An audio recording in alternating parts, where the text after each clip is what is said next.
তো শিশুর পেটে এসব সমস্যা দেখা দিলে তিফাল সিরাপটি কিভাবে খাওয়াতে হবে এবং এই সিরাপটির পার্শ্ব প্রতিক্রিয়া আছে কিনা এবং এর প্রতি নির্দেশনা নিয়ে আজকের এই ভিডিও। তো চলুন ভিডিওটি শুরু করা যাক। যদি সবাই ভোগেন, ছোট্ট শিশুরাও কিন্তু বাদ যায় না। মায়ের বুকের দুধ কিংবা ফিডারের দুধ অথবা অতিরিক্ত কান্নার সময় পেটে প্রচুর বাতাস ঢুকে গ্যাসের সমস্যা হয়। এছাড়া বাইরে ভাজা পোড়া, চিপস, চকলেট সহ মুখরোচক খাবার খেলেও বাড়ন্ত শিশুদের পেটে গ্যাস হতে পারে। অতিরিক্ত গ্যাস্ট্রিকের সমস্যা হলে শিশুর শরীর বেশ পীড়াদায়ক হয়েছে। গ্যাসের সমস্যার কারণে শিশু অনবরত কাঁদতে থাকে।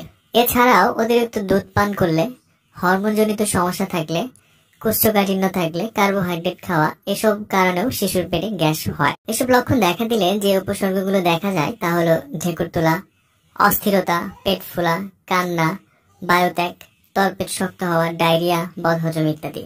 নবজাতক বা শিশুর পেটে এই ধরনের সমস্যা থাকলে আর চিন্তার কোনো কারণ নেই, কারণ এরকম লক্ষণ দেখা দিলে সঠিক মাত্রায় তিফাল সিরাপটি খাওয়ালে দেখবেন পরক্ষণে আপনার শিশুটি সুস্থ হয়ে গেছে।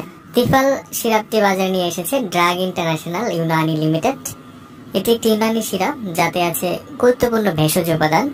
এতে 100 ml প্লাস্টিক বোতলের একটি সিরাপ, যা নবজাতক ও শিশুর পেটে সমস্যার অত্যন্ত কার্যকরী। তো চলুন এবার জেনে নেওয়া যাক তিফাল সিরাপটি কিভাবে খাওয়াতে হবে।